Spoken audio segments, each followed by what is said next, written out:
할렐루야. 제가 잘 아는 한 분이 있는데요. 평소에 보면 어쩌면 그렇게 아내에게 자녀들에게 자상한지, 어쩌면 그렇게 가족 식구들을 잘 돌보는지, 가족들이 요구하는 것, 필요로 하는 것들을 거의 거절하지 않고 잘 해결해 줍니다. 그런데 화가 나면 막 소리를 지르고 또 욕을 하기도 하고 때리기도 하고 또 막 물건을 부수기도 하고 그렇습니다. 저에게는 고민이 생깁니다. 이분의 성품이 무엇이 진짜일까? 자상함일까? 아니면 화를 냈을 때가 진심일까? 여러분이 생각하기에는 어떻습니까? 중요한 것은요, 보통 때는 잘 드러나지 않는 근본적인 성품이 아주 극한 상황 속에서는 제 모습을 드러낸다는 사실이죠. 그런데 극한 상황에서 나타나는 인간의 성품이 또 사람들을 힘들게 한다는 것입니다. 또 이와 같은 성품의 문제는요, 나와 상관없는 사람들과 문제가 아니잖아요. 오늘도 여전히 우리가 살을 맞대고 살아가야 하는 사람들과 갈등이 생기고 아픔이 생긴다는 거죠. 그런 갈등의 이기는 아무도 없는 어떤 동떨어진 곳에서 혼자 일어나는 게 아니라 지금 현재 내가 생활하고 있는 현장에서 일어나고 있다는 것입니다. 그래서 우리 모두는 동감합니다. 좀 성품의 변화가 나타났으면 좋겠다. 좀 이 사람이 좀 변했으면 좋겠어. 이런 생각들요. 보통 사람들은 성품의 문제가 발생했을 때 어떻게 문제를 해결합니까?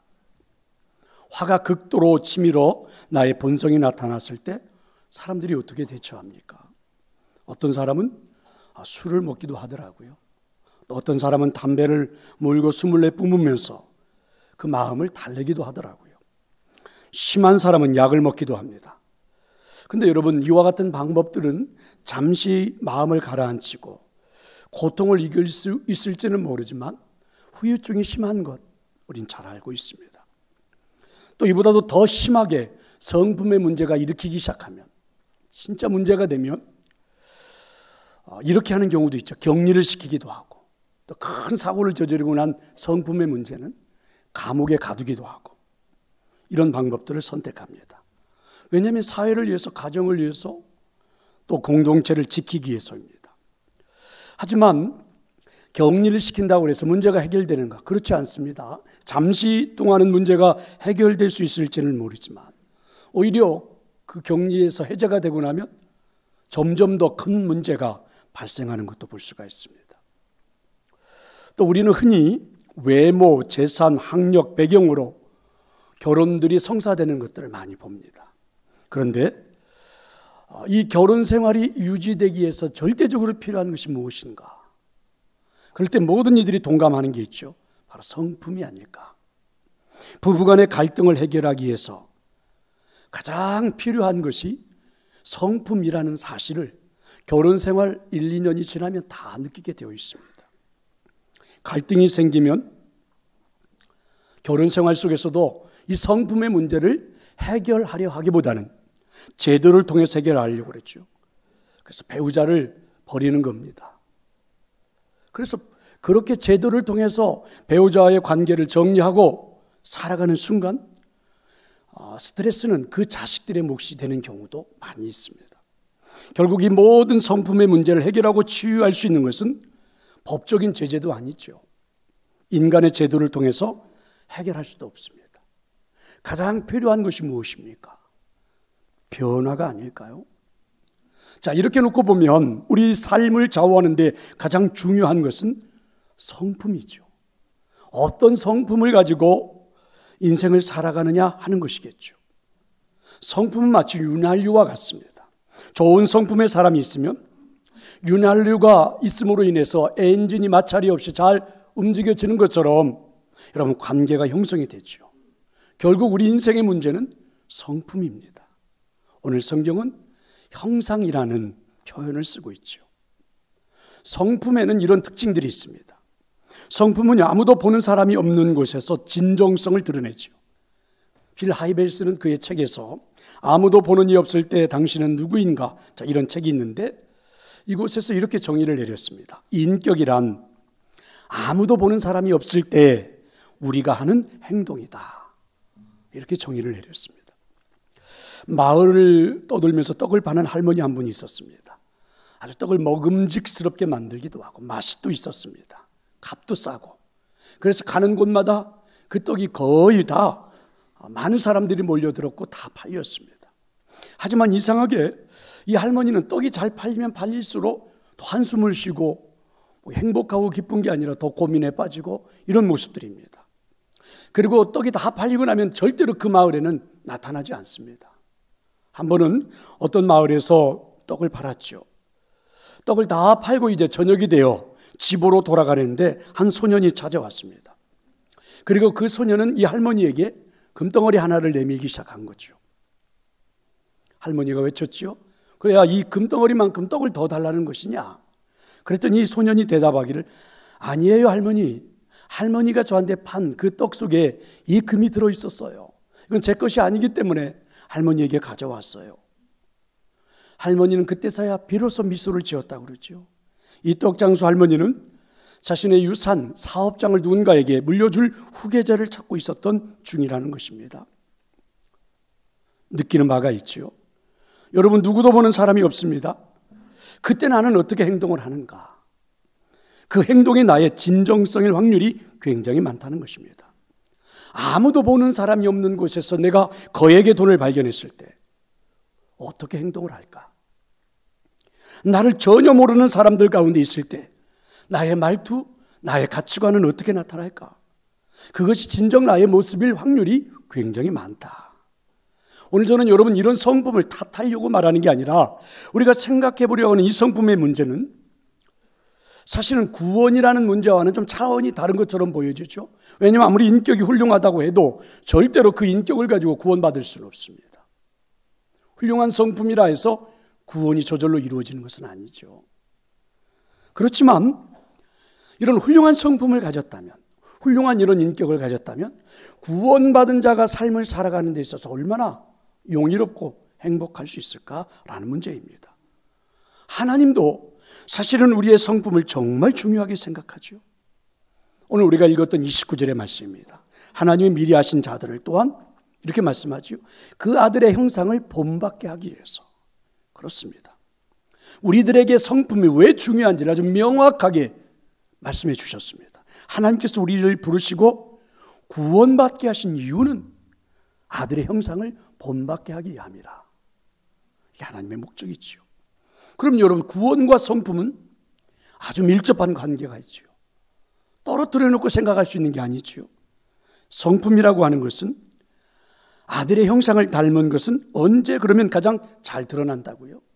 아무도 없는 곳에서, 아무도 보는 사람이 없는 곳에서 이 중요한 성품의 문제는 진정성 있게 드러날 수가 있다, 이런 거죠. 성품에는 또한 이와 같은 특징도 있습니다. 성품은 삶의 위기 가운데서 가장 명확하게 드러납니다. 우리나라가 막 근대화가 되던 때지요. 지방에서 많은 사람들이 서울로 상경을 했습니다. 자녀들이 서울에 가서 일도 하기도 하고 공부도 하기도 하고 그렇죠. 그러면서 나타났던 진기한 풍경들이 서울에 가서 서울의 말투를 배우려고 했습니다. 그 지방의 사투리는 잘 안 쓰려고 했죠. 그래서 서울에서 생활하다가 명절 때가 되어 자기 고향으로 내려오면 서울에서 사용하던 말투를 뽐내면서 자랑을 하기도 하고 마치 자기가 서울 사람인 것처럼 그렇게 행동했던 때가 있습니다. 그런데 중요한 것은요, 위기의 순간이 되면 그 사투리가 그냥 튀어나오죠. 어떤 경상도 아가씨가 서울에 올라가 공부를 하고 있었습니다. 그런데 어찌어찌 하다 보니까 결혼도 하지 않고 아이를 가지게 됐어요. 집으로 돌아와서 아버지에게 자초지종 이야기를 합니다. 아버지, 어쩌면 좋노? 아이를 가졌습니다. 이렇게 말을 했죠. 그랬더니 아빠가 그 딸의 뺨을 때리면서 말하기 시작했습니다. 아니, 공부하라고 서울에 보내놨더니 아직도 사투리를 사용하고 있어. 이러면서 뺨을 때렸다고 그러죠. 이기의 순간이 되면 그냥 말투가 그대로 나오는 거죠. 성품이 그대로 나타나는 거죠. 어느 교회 학교 아동부 학생이 하나 있었습니다. 이 아이는 겁도 없이 아주 야심한 밤에 귀신이 자주 출몰한다는 공동묘지를 지나가게 됐습니다. 교회를 다니는 아이였기에 담대하게 그리고 호기심에 차서 이렇게 중얼거리면서 지나갑니다. 귀신이 세상에 어디 있어? 이러면서요. 아, 근데 이게 웬일입니까? 진짜 귀신이 그 아이 앞에 나타난 거예요.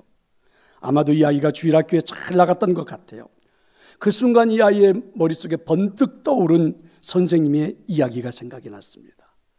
선생님이 이렇게 말했거든요. 친구들, 귀신이 나타나면 찬양을 크게 부르세요. 그러면 귀신이 도망가요. 이렇게 가르쳐 주었어요. 그래서 이 아이가 찬양을 부르려고 하는데 고민이 생겼습니다. 무슨 찬양을 부를까? 빨리 떠오르지 않아요. 그런데 생각 중에 하나가 새로운 아이들이 교회에 오면 그때 그 아이를 바라보면서 함께 불러줬던 찬양이 생각나는 거예요.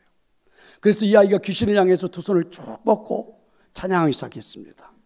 당신은 사랑받기에 태어난 사람.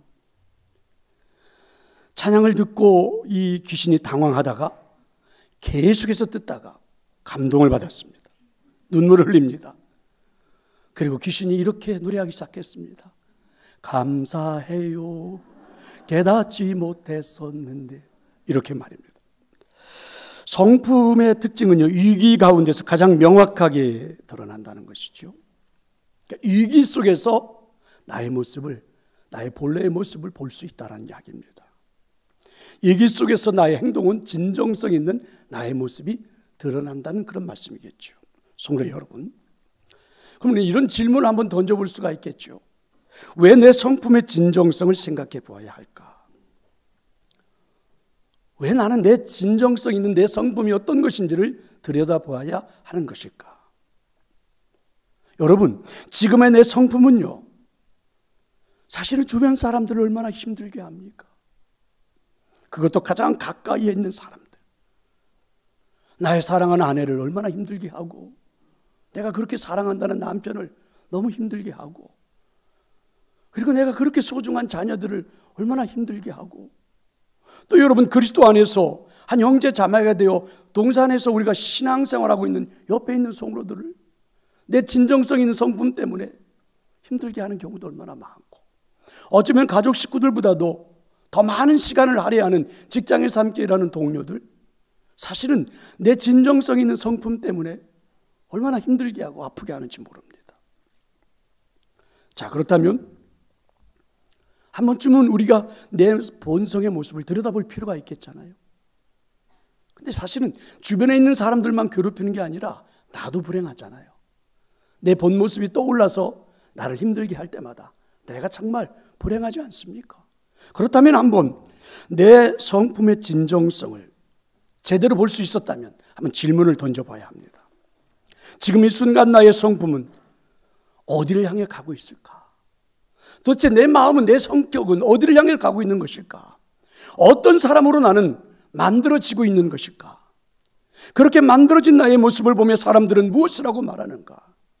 이렇게 만들어진 나의 성품은 많은 사람들을 행복하게 만들어주고 있는가? 자, 이런 진지한 질문을 한번 던져봐야 합니다.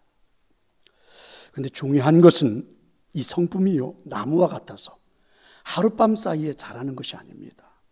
성품은 평생을 자라가야만 하지요. 성품은 벼락치기 공부로 맞추는 정답의 문제, 그리고 어떤 한 문제를 고르는 선택의 문제가 아니라는 것이죠. 이 성품은 평생을 써나가야 하는 서술형의 문제입니다. 평생을. 지금 여러분은 어떤 성품의 사람이 되기 위해서 인생을 서술하고 계십니까? 어쩌면 지금까지 여러분은 좋은 성품의 사람이 되기 위해 나름대로 열심히 살아오셨지요. 어떤 분들은 이 정도의 성품이라면 썩 괜찮은 것 아닌가, 이렇게 생각하는 분들도 있겠죠. 나만큼만 살아도 괜찮겠지, 이렇게 말할 수도 있겠지요. 자녀들을 불러놓고 내가 살아온 인생을 뒤돌아보면서 그래도 이렇게 살라고 훈계하는 분들도 있을 수 있지요. 그런데 여러분, 이 성품의 주제에서 가장 중요한 것이 무엇인지 아십니까?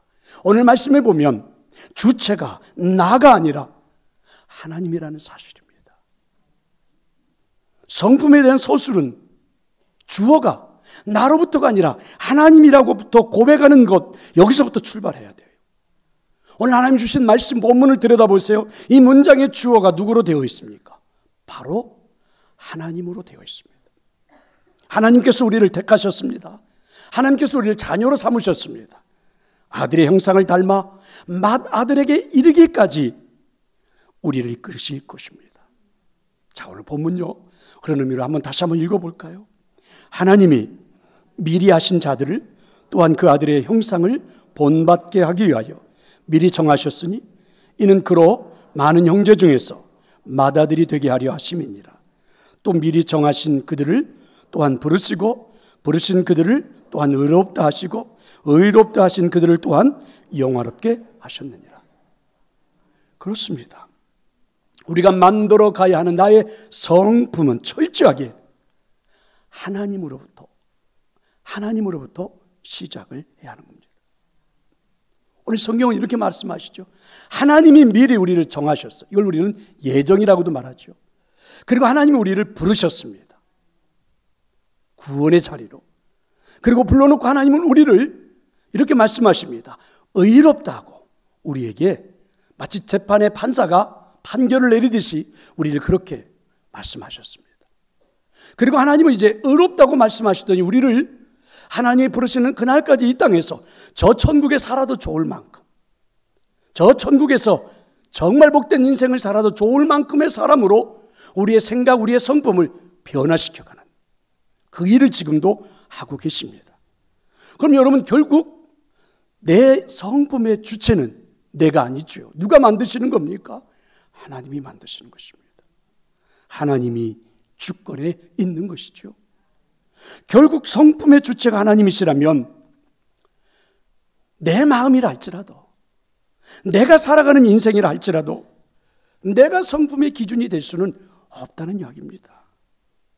그러니까 한번 내 성품의 기준이 무엇인지를 한번 따져보라, 생각해보라. 이게 오늘 본문의 말씀이죠. 대부분의 많은 사람들은 성품의 기준을 나에게서부터 아니면 주변 누군가를 보면서 그렇게 생각을 할 때가 많죠. 예를 들면 아주 악한 사람을 보고 TV에 나왔던, 매스컴에 나왔던, 아니면 지나가다가 어떤 사람을 보았던, 그 다음에 이렇게 말을 하죠. 나는 저렇게 살지는 않지 않느냐.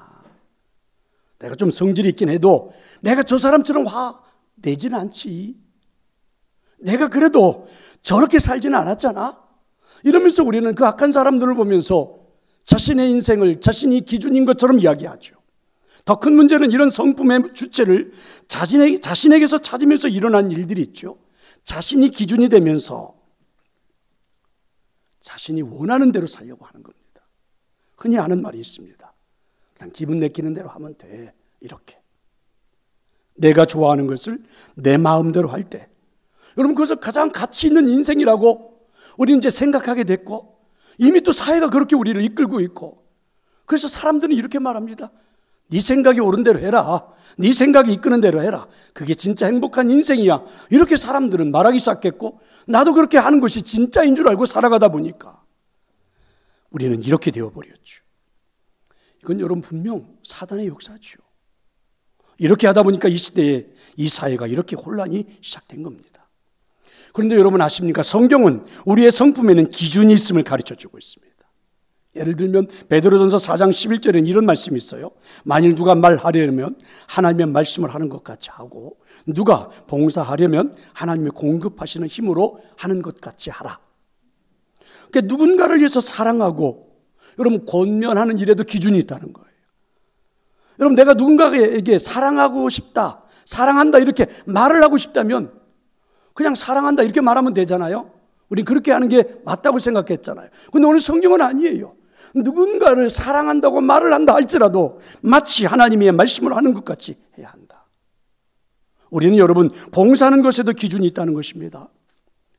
하나님이 공급하시는 힘으로 해야 된다는 기준이 있다는 것이죠. 사실은 이 말씀 우리를 깊은 생각에 잠기게 합니다. 사랑하는데, 봉사하는데 기준이 있다니. 아니 내가 좋아서 하면 되는 거지. 아니 내가 싫어서 안 하겠다는데 무슨 말이야. 우리가 이렇게 생각했는데 오늘 하나님 우리에게 말씀하시죠. 아니라는 겁니다. 내가 좋아서 하더라도, 정말 내가 사랑한다고 말하고 싶다 하더라도, 내 안에 있는 하나님의 영상을 가지고 말할 수 있을 때, 일할 수 있을 때, 그것이 기준이 되게 해야 할 때 진정하다는 것이죠. 그렇습니다. 나의 성품을 만들어 가는 데 있어서도 옳고 그름의 기준은 있다는 것입니다. 이게 성경의 가르침이에요. 그러니까 내 기분, 내 경험, 내 소원, 이와 같은 것과는 별도로 존재하는 기준이 있다는 거죠. 그게 오늘 성경의 말씀이죠. 앤디 스탠리라는 사람은 그의 책 성품은 말보다 더 크게 말한다. 자, 이런 책에서 이렇게 정의를 내렸어. 성품이라고 하는 것은 일신상에 어떤 대가가 따르더라도 하나님 기준에 옳은 길을 가려고 하는 의지다. 굉장히 중요한 말씀이죠. 자, 그럼 이제 우리는 한번 질문을 던져봐야 합니다. 나의 성품의 기준은 뭐냐? 지금 내 본성의 기준은 뭐가 되어야 되느냐? 하나님이 우리를 택하신 이유가 그 아들의 형상을 본받게 하기 위해서라고 오늘 말씀을 주셨잖아요. 이 말씀을 주목해 보아야만 합니다. 즉, 좋은 성품의 기준이 무엇입니까? 진짜 아름다운 성품의 기준이 무엇입니까? 오늘 성경은 정확하게 이렇게 말하죠. 아들의 형상, 예수 그리스도의 본성, 예수 그리스도의 성품 믿으시기를 축원합니다. 그럼 여러분, 저와 여러분이 신앙생활하는 목적은요, 예수 그리스도를 본받는 거죠. 예수 그리스도의 성품을 가지고 살아가는 것이죠. 그래서 여러분, 내가 살아가는 내 인생의 삶이자 할지라도 내 삶의 성품의 기준은 누가 되어야 합니까? 예수 그리스도가 되어야 합니다. 2차 대전 당시입니다. 인도네시아에서 있었던 일인데요. 존 울핑거라는 이 선교사가 보르네오 섬에서 약 100명의 성도들을 전도해가지고 그리고 그들을 구원받게 하고 그들을 인도하기 시작해서 교회가 됐습니다. 그런데 일본군이 그 섬을 점령하면서 아무리 생각해도 이 선교사를 있어서는 안 되겠다 그래서 체포해가지고 처형하려고 했습니다. 그래서 교회 성도들이 모여서 상의를 했습니다. 선교사님을 그냥 죽게 해서는 안 되겠다. 그래서 울핑거 선교사를 위험이 지나갈 때까지 산속에 숨겨두자. 성도들이 이렇게 계획을 했습니다. 그리고 울핑거 선교사에게 말을 했는데 그래서 이 선교사님이 체포를 면하라고 도망가면 교인들이 자신을 살리기 위해서 아마 거짓말을 하지 않을까 이런 생각이 들어가지고 숨는 걸 거절했습니다. 지금 막 예수님을 구주로 영접하고 개종한 사람들이에요. 이런 사람들의 성품 속에 거짓말을 하도록 하나님의 성품을, 예수 그리스도의 성품을 더럽히는 일을 해서는 안 되겠다 이렇게 생각했기 때문입니다. 그래서 이 선교사는 그냥 남아있다가 붙잡혀서 말 그대로 처형당해 죽었습니다. 많은 생각을 하게 하는 그러한 사건이죠. 성도 여러분, 우리에게 분명한 성품의 기준이 없다면 저나 여러분도 모두가 우리 가슴 속에, 내 마음 속에, 본성 속에 뭔가 다른 것을 채우려고 하게 될 겁니다. 그런 유혹을 받게 되겠죠. 이 세상을 가장 혼란스럽게 하는 것이 무엇입니까? 여러분, 이 세상을 나쁘게 살려는 사람들 때문에 문제가 아니라 사실은 잘못된 신념으로 무장된 성품의 사람들 때문입니다. 히틀러의 신념이 무엇입니까? 히틀러는요, 우월하거나 열등한 민족이 있다 생각했죠. 독일 사람들은 우월하다, 유대인들은 열등하다. 이 신념 하나로 유대인들을 말살하기 시작했습니다. 이 성품 때문에 얼마나 많은 사람들이 죽었습니까? 여전히 여러분, 지금도 마찬가지 아닙니까? 러시아와 우크라이나의 전쟁, 남과 이북에 대치된 이 상황 속에 그 지도자들이 가지고 있는 그 성품 하나, 잘못된 신념 하나 때문에 얼마나 많은 사람들이 죽어야 하는지 잘 알고 있죠. 우리가 사랑하는 기준 때문에 문제가 발생하기도 하죠. 신문에 보니까 17년 동안이나 따라다녔어요. 근데 그 여인이 다른 남자에게 시집을 가버렸어요. 그래서 그 여인을 괴롭히다가 징역살이를 하게 된 이야기 기사입니다. 자신의 사랑을 받아주지 않고 다른 남자에게 시집간 여인 내버려 두지 못하고 계속해서 따라다니고 남편에게 전화를 하고 다른 남자가 있었다고 말하고 불륜을 저질렀다고 말하고 전화하고 메일을 보내다가 결국은 감옥에 간 겁니다. 무엇이 문제입니까? 잘못된 확신으로 형성되는 잘못된 성품 때문이죠. 하나님의 절대적인 기준 앞에서 어떤 것도 대용품이 될 수는 없어요. 하나님이 말씀하시고 있는 아들의 형상, 여러분 이 기준에 어떤 것도 대용품이 될 수는 없다는 말입니다. 그러므로 성품이라고 하는 것은 일신상의 어떤 대가가 따르더라도 하나님 기준에 옳은 길을 가려는 의지다. 이런 말씀이 저는 우리 모두의 목적이 되어야 되지 않을까라는 것입니다. 저와 여러분의 모든 성품의 핵심 그룹은, 핵심은요 결국 무엇입니까? 주권이 누구에게 있느냐? 나인가? 하나님이신가? 이런 것 아닙니까? 오늘 말씀은 우리에게 아주 명쾌하게 대답을 하고 있죠. 다시 한번 볼까요? 하나님은 저와 여러분을 미리 정하셨습니다. 그리고 하나님 우리를 부르셨습니다. 구원시켜 주셨습니다. 그리고 하나님 우리를 바라보고 이렇게 말씀하십니다. 의롭다. 의롭다라고 말씀해 주셨어요. 누가 뭐라고 해도 마치 판사가 무죄 선언하듯이 하나님 우리를 보고 의롭다 이렇게 말씀하셨어요. 그리고 하나님은 지금 우리를 저 천국에서 행복하게 살아갈 수 있는 존재로 만들기 위하여 성숙한 자로, 성화되어져 가는 사람으로 여전히 우리 마음을 변화시키고 움직이고 이끌어가고 있습니다. 이게 바로 저와 여러분의 본 모습이에요. 우리의 인생이 무엇입니까? 우리의 일상이 무엇입니까? 바로 이렇게 예수 그리스도의 형상을 본받는 삶을 살아가는 것이죠. 예수 그리스도의 형상을 닮은 존재로 살아가는 것입니다. 그 과정 속에서 지금 우리는 살고 있는 거죠. 신앙생활하는 거고 예배하는 거고 가정을 이룬 것도 마찬가지고 일하는 일터가 주어진 것도 하나님의 말씀을 하는 것처럼 한번 사람들과 이야기해보게 하고 하나님이 공급하시는 힘으로 사람들을 사랑해보게 하고 이렇게 말입니다. 왜 그럴까요? 우리가 예수 그리스도의 형상으로 변화된 존재, 새로워진 존재 이렇게 되어 있다는 것을 체험해 보라는 것이겠죠. 내 기준이 아닌 예수님의 형상이 기준이 되는 성품으로 우리를 변화시키고 있는 것입니다. 간략하지만 이런 질문 한번 해봐요. 하나님이 그러면 저와 여러분의 성품을 이렇게 하시는 이유가 무엇입니까? 하나님 우리의 성품을 이렇게 만드시는 이유가 무엇입니까? 대답은 간단합니다. 그래야만이 나를 만나는 사람들이 행복해지기 때문입니다. 그래야만이 내 아내가 행복해요. 그래야만이 내 남편이 행복해요. 그래야만이 우리 자녀들이 행복해요. 그래야만이 여러분 피를 나는 여러분의 형제들이 행복해요. 그래야만이 여러분 우리 사회가 여러분 행복하고 그래야만이 여러분 우리 교회가 행복할 수밖에 없기 때문입니다. 그런데 더 중요한 것은 그렇게 살다 보면 결국은요 내가 행복해지는 거죠. 내가 정말 복 있는 인생이 되는 것이죠. 하나님은 그렇게 우리를 인도하고 계십니다. 설교를 마치려고 합니다. 누구에게나 장례식은 슬픈 일이죠. 그렇지만 여러분 어떤 때는 장례식이 슬픔의 차원을 떠나 의미 있는 예식이 될 때가 있습니다.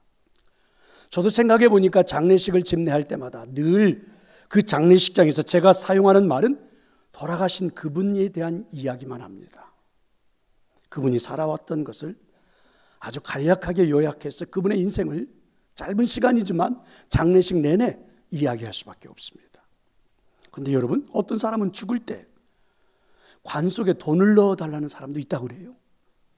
어떤 사람은 죽을 때 얼마나 골프를 좋아했는지 골프채를 넣어달라고 하기도 한대요. 이런 사람들을 생각하면 이 사람이 가장 사랑했던 것이, 이 사람의 가장 중요했었던 가치관이 무엇인지를, 성품이 무엇인지를 그 사람의 죽음과 함께 볼 수 있기 때문이죠. 만약에 이 자리에 있는 여러분 누군가의 여러분의 장례식장에서 3분 동안 여러분의 삶을 요약해서 이야기할 때 여러분을 어떻게 표현할 수 있을까요? 제가 여러분에 대한 이야기를 할 때 어떻게 표현하면 좋겠습니까? 그 순간 여러분은 어떤 사람이 되어 있는지를 분명하게 드러날 건데 어떻게 말할까요? 여러분의 성품이 누구인지를 분명하게 말하게 될 터인데 어떻게 말하면 좋을까요? 하나님께서 오늘 우리에게 말씀하십니다. 하나님의 성품을 닮아가라, 결단하라, 믿으시기를 축원합니다. 신앙은 감동에서 출발이지만 신앙생활은 의지가 있어야 되겠죠. 이런 결단으로 올 한 해를 살아볼 수 있기를 축원합니다. 내가 기준이 되고 내 성품이 주인이 되고 내 멋대로 살아가는 인생이 아닌 하나님이 나를 오늘 만들어주신 하나님의 성품이 내 안에 존재하고 있는 것을 보며 그 성품이 성숙한 자로 변해가는 그것이 바로 나의 인생이 되고 일생이 되도록 의지를 가지고 올 한 해 살아볼 수 있기를 저는 축원합니다. 성령님이 여러분을 감동시켜 주실 때마다, 성령님이 여러분에게 역사를 하실 때마다 여러분 의지를 가지고 분명하게 결단하고 정말 멋진 성품의 예수 그리스도를 닮은 존재로 변해가는 한 해가 될 수 있기를 축원합니다.